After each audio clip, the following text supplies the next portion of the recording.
Jeune Machine, aujourd'hui on va parler des 3 profils d'athlètes différents en street workout. Toutes disciplines confondues, que ce soit en statique, freestyle, street lifting, set and rep, on a toujours ces 3 grandes catégories, les pushers, les pullers et les balancers. Donc ces 3 profils d'athlètes, j'ai décidé de les développer dans le livre que je suis en train d'écrire qui sortira je pense courant 2025. Et en écrivant et en développant un peu mon idée, je me suis dit ça ferait un super sujet de vidéo en fait, détailler ces 3 profils parce que je me rends compte qu'il y a vraiment des caractéristiques bien spécifiques à chaque profil d'athlète et je me rends compte en fait petit à petit que ça se répète dans pas mal de schémas. Donc ce livre, il va s'intituler Calisthénie, les 33 lois de l'esprit. Je me suis inspiré de l'auteur Robert Greene avec son livre Power, qui a donc pris une loi, l'a détaillée, une mise en situation, des contextes bien précis, etc. T'as compris l'idée. Donc là, pour parler des 3 profils d'athlètes différents, j'ai décidé de prendre 3 images. Donc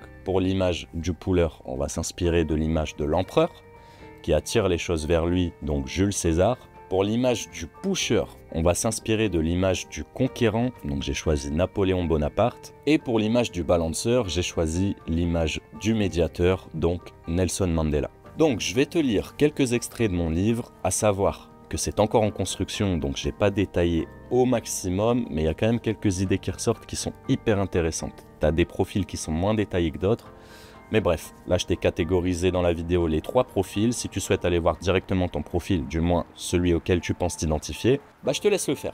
Avant tout, comment toi tu peux savoir à quel profil tu corresponds? C'est tout simple, il faut que tu essayes, tirage, poussée et équilibre. Le domaine dans lequel tu as plus de prédisposition et dans lequel tu te sens le plus à l'aise naturellement, de base, ok, même si tu fais du pull et que tu adores le push, mais que tu es meilleur en pull, on va dire que tu es un puller. Donc, tout simplement, je vais te lire les extraits de mon livre, mot par mot, ligne par ligne. On va les lire ensemble. Si tu souhaites regarder cette vidéo en format podcast, tu peux. Donc, tu peux conduire en même temps, tu peux faire ce que tu veux. Non, conduire en même temps, c'est mal, mais bref.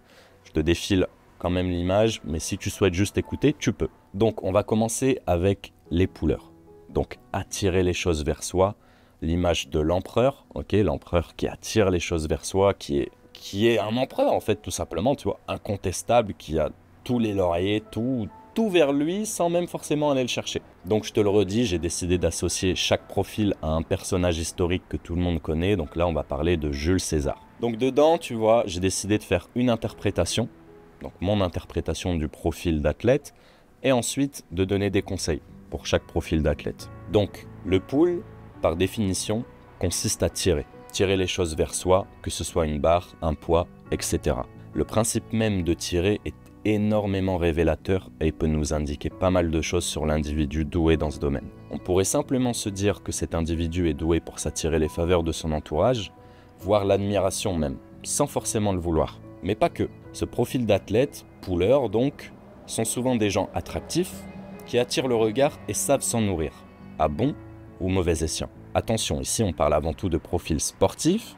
Il serait bien trop ambitieux de catégoriser complètement un individu en fonction de son domaine de prédilection. Malgré la facilité à s'attirer les éloges, les pullers manquent souvent de confiance en eux. Et c'est compréhensible, étant donné que tout leur vient souvent sans effort. Souvent nés pour briller, c'est aussi là l'origine de leur quête de pouvoir et de reconnaissance.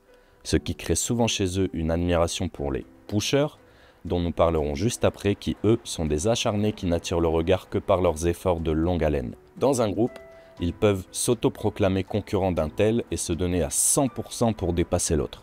Tout ça bien sûr en restant très sains, mais parfois ils peuvent devenir toxiques et même souhaiter l'échec de l'autre. Souvent grands solitaires dans l'âme, ils auront du mal à vous considérer car eux-mêmes ne se sont jamais sentis considérés. Ils pourront même parfois devenir trop stigmatisés de par l'image qu'ils leur envoient pour camoufler leur vraie nature. Toutefois, ils sont capables d'une grande résilience et d'une grande écoute, en se remettant en question. Conseil pour les pullers. Apprenez à faire les choses pour vous, sans créer trop d'attentes. Vouloir devenir grand est un beau projet qui peut vous amener vers beaucoup de réussite, mais cela peut aussi obscurcir votre vision et devenir très toxique. Croyez en vous, arrêtez de vous identifier à l'image que les gens projettent de vous, elle n'est pas ce que vous êtes réellement. Apprenez à dévoiler votre sensibilité aux autres si vous voulez être considéré. Dans un groupe, apprenez à partager et à savourer avec les autres, sans comparaison. N'ayez pas trop envie d'une chose, laissez le temps faire les choses et restez régulier. Le temps passe pour tout le monde. Et vous êtes là où vous devez être. Ne vous sentez pas en retard, ni trop en avance. Chacun doit passer ses étapes au moment voulu, certains à 40 ans et d'autres à 20 ans. Ne cherchez plus à briller, vous brillerez forcément, vous êtes né pour ça. Et votre seul obstacle sera vous-même. Ne pensez plus à la gloire, laissez-la venir et faites le job. Voilà, pour une petite aparté sur le profil puller. Je te le dis et je te le redis, ce n'est pas encore développé à 100%, mais tu as compris l'idée du puller qui attire les choses vers soi, qui a un petit problème avec lui, qui a besoin de gloire, de sentir une considération, qu'il attire le regard. Voilà, ce n'est qu'une idée, forcément il y a des exceptions, mais si tu te reconnais là-dedans, n'hésite pas à le dire en commentaire, ton avis, etc. Tu peux apporter des nouvelles idées qui vont peut-être moi m'inspirer, etc. En tout cas, c'est en construction et j'adore l'idée. Passons maintenant au pusher. Donc, je te le redis, j'ai choisi l'image de Napoléon Bonaparte car c'est vraiment l'idée d'aller conquérir. Tu vois, à l'inverse du puller qui attire, le pusher, il va conquérir, il va chercher, tu vois. Il va chercher la chose, il va chercher la réussite, il va conquérir, tout simplement. Le push, lui, consiste à pousser. Pousser et encore pousser jusqu'à atteindre son objectif. Ce principe même, encore une fois, peut nous indiquer énormément de choses sur l'individu doué dans ce domaine. Souvent à la quête inconsciente de quelque chose, on peut souvent lire dans leur regard et dans leur pratique une certaine forme de rage, voire de haine. Ce sont souvent des individus mis à l'écart à un moment de leur vie ou ayant subi un traumatisme que leur subconscient tente de combattre. On peut souvent voir une certaine forme d'autodivination chez eux, qui après avoir accompli tant de choses grâce à leurs sacrifices et efforts, se sentent au-dessus de la masse et prennent donc souvent le rôle de leader de masse. Travailleurs acharnés, souvent très impulsifs et ayant un peu de mal à faire preuve de sagesse face à leurs pulsions, ils sont souvent controversés une fois au sommet, car malgré eux, leur nature la plus instinctive reprend souvent le dessus. Il y a du bon et du mal à cela. Ils peuvent souvent être trop fermes et têtus, mais à la fois très humains et très vrais, ce qui plaît ou ne plaît pas. Souvent adulés, car le push est ce qui fascine le plus, ils ne veulent pas de cette adulation, trop préoccupés par la petite phrase dans leur tête leur disant « Tu dois faire mieux, tu peux faire mieux ». Les admirateurs sont des moutons, pousse-les à devenir des loups. Souvent spécialistes, ils ont besoin d'aller au bout de chaque quête avant de passer à une autre. Même si auparavant ils changeaient toutes les semaines d'objectif, quand ils ont trouvé, ils s'obstinent. Individus à grand cœur et très tolérants avec les autres, du moins au début, ils vont pouvoir se projeter dans chacune de vos positions et y trouver un sens. Par contre, même s'ils sont très bons cartésiens, leur instinct est le principal écho qui résonnera. S'ils ne vous sentent pas, ils ne prendront pas le temps d'apprendre à vous connaître, même si finalement ceux qu'ils ne sentiront pas vraiment deviendront ceux qu'ils considéreront le plus. Ces individus marchent quasiment exclusivement au feeling, donc ne soyez pas étonnés s'ils se livrent extrêmement vite à vous et font preuve d'une dévotion totale. Une fois dans leur cœur, vous pouvez compter sur eux. Mais attention, la trahison est rédhibitoire chez eux. Une fois, pas deux. Souvent, ils sont dotés d'atouts majeurs, mais ne se reposent pas dessus car ces atouts peuvent aussi devenir des poids lourds et encombrants. Ils miseront plus souvent sur leur esprit, leur connexion aux autres et aux éléments pour performer plutôt que sur leur hygiène de vie et ou routine d'entraînement. Pour eux, si on veut, on peut. N'essayez pas de leur faire comprendre votre faiblesse, ils vous écouteront par politesse mais ne comprendront jamais cet état d'âme. Les conseils pour les pushers, restez bons, engagés, sans rabaisser les autres. Parfois, il est possible que vous vous égariez en remettant tout et tout le monde en question, quitte à devenir trop hâtif dans vos jugements et prendrez des décisions irréversibles qui vous rendront vulnérables. Ne voyez pas les autres comme un poids que vous devez hisser à votre niveau, voire plus haut. Pensez un peu à vous. Acceptez cette image naturelle de leader et que les autres puissent s'identifier à vous. C'est à travers cette quête de leadership que vous atteindrez votre plein potentiel.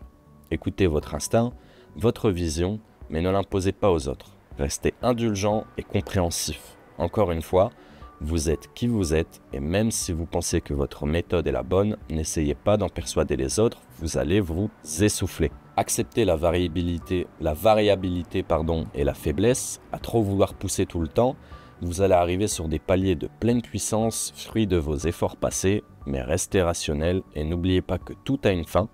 Pour pouvoir se renouveler, être fort, oui, mais à la même intensité tous les jours de l'année, non. Acceptez enfin votre sensibilité et votre connexion aux éléments. Même si cela vous fait peur, vous êtes souvent ancré à la terre, faisant le lien entre le ciel et la terre, vous êtes sujet à beaucoup d'instabilité émotionnelle. Acceptez-le pour apprendre à vivre avec et exploiter le plein potentiel de ce lien très puissant. Donc parlons maintenant des balanceurs, qui sont à mon sens l'équilibre émotionnel à l'état pur. Ils sont vraiment un peu dans ce rôle de médiateur, avec beaucoup de sagesse, prendre beaucoup de recul sur les situations, pour prendre des positions qui sont fermes et souvent très réfléchies et très logiques. Donc j'ai pris l'image de Nelson Mandela, car je trouve que ce personnage est vraiment un personnage très équilibré, à la fois dans son combat, mais dans sa justice. Enfin, je sais pas, ça m'inspirait vraiment le personnage de Nelson Mandela. Je te laisse me dire ce que t'en penses. Peut-être qu'il y a un personnage plus adapté à la situation, je ne sais pas. Donc, le balance, lui, consiste à être en équilibre, entrer dans un état presque de transe, où tout autour n'est plus là. Tout entre en synergie et de façon très pure, souvent de façon très gracieuse. Là aussi, on peut constater chez les individus doués en balance un très grand équilibre émotionnel. Ce sont souvent des individus extrêmement cartésiens, plus que les pushers car plus indulgents et moins hâtifs sur leur jugement. Vous ne les verrez que très rarement prendre position sur un sujet, par exemple. Pour eux, chaque position prise est discutable, quitte parfois à se perdre dans la non-position, car tout est discutable et interprétable différemment. Ce ne sont pas forcément des personnes nées avec cet équilibre en eux, souvent même le contraire. Mais les épreuves de la vie leur amènent souvent à développer une grande sagesse, ce qui les rend extrêmement maîtres de leurs émotions et doués pour faire le vide. La balance est un mode étroitement lié au push. On le constate tous les jours avec des profils très forts dans ces deux domaines, à contrario du pull. Je dirais que le balanceur est une forme évoluée du pusher, plus juste, plus en accord avec les choses, avec lui-même, etc. On remarque souvent même qu'un pusher devient excellent en domptant le balance, car oui, la rage est un bon moteur, mais elle a ses limites. À un moment, il faut toujours trouver l'équilibre. A contrario, un balanceur à la base tendra difficilement vers le push, car l'état d'âme du push est à l'opposé de celui qu'il a naturellement développé. Souvent dans l'ombre, le balanceur aura lui aussi une petite tendance à vouloir briller, du moins au début, tant qu'il n'aura pas encore accepté complètement sa personne. C'est lui qui construira les fondations d'un projet, pas celui qui les mettra en avant. Mes conseils pour les balanceurs, ne courez pas après un rêve qui ne vous correspond pas. Acceptez-vous comme vous êtes et ne cherchez pas à être au devant de la scène. Dans un concert, vous êtes plus facilement amené à devenir le régisseur, celui qui organise tout et met tout en place, plutôt que le chanteur. Et vous pouvez en être fier. Voilà, bon, excusez-moi, le profil balance, c'est celui que j'ai le moins développé pour l'instant. J'essaie vraiment d'écrire tous les jours, à chaque fois je rajoute des petits trucs. C'est vraiment une préface, je sais même pas si ça va avoir cette tête-là, je sais pas vraiment quelle tête ça va avoir, mais voilà, ce livre, ça va vraiment être une petite pépite inspirée de mon expérience, des expériences que j'ai vécues en voyant d'autres athlètes, etc., d'autres témoignages. Je vais sûrement faire intervenir d'autres personnes, m'inspirer sur plusieurs profils différents en les citant, bien sûr. Ce livre, il sera en format physique parce que j'en ai marre de faire que du digital. J'ai envie d'avoir un truc palpable dans les mains et honnêtement, ça va être une petite pépite parce que là, j'ai écrit pour l'instant 33 lois, mais je pense que je vais en trouver beaucoup plus. Donc, tu as vraiment des lois classiques hein, comme la persévérance et tu as des lois un peu plus poussées comme ces lois-là que je viens de te citer en fonction des profils. J'ai pas mal d'idées encore qui vont revenir, je pense. J'espère qu'il sortira courant 2025. Du moins, c'est un projet que je vais pas presser. Je vais vraiment le laisser venir à moi. J'ai envie que ce soit pur, j'ai envie que ce soit vrai, j'ai envie que ça parle à tout le monde et que ça puisse être un peu ce bouquin de recueillement, tu vois. On a tous un truc dans lequel on va se recueillir quand ça va pas, quand truc. Et j'ai envie que celui-là, il donne du sens et il apporte des réponses sur des questions que tout le monde peut se poser à un moment, mais là où il n'y a vraiment jamais de réponse quasiment, à part en les trouvant soi-même. Donc voilà, c'était le petit extrait du jour. Je pense qu'il y en aura d'autres, mais je voulais vraiment te partager cette idée-là des 3 profils d'athlètes. J'en ai parlé avec pas mal de monde, ça parle à beaucoup de gens. J'ai hâte de savoir toi ce que t'en penses, et j'espère que cette vidéo t'aura plu et te reconnaître dans un des profils. Moi personnellement, je me reconnais dans le profil pusher. C'est sûrement pour ça que c'est le profil que j'ai développé le plus actuellement, car c'est celui qui me parle le plus. Mais j'ai la chance d'avoir autour de moi des profils que je connais très bien, qui sont en pool et en balance, donc je m'en inspire aussi. Voilà, c'était Matt Monfit, le livre Calisthénie 33 lois de l'esprit. Ça arrive fort, pas vite, mais ça arrive. Allez, jeune machine, on est ensemble.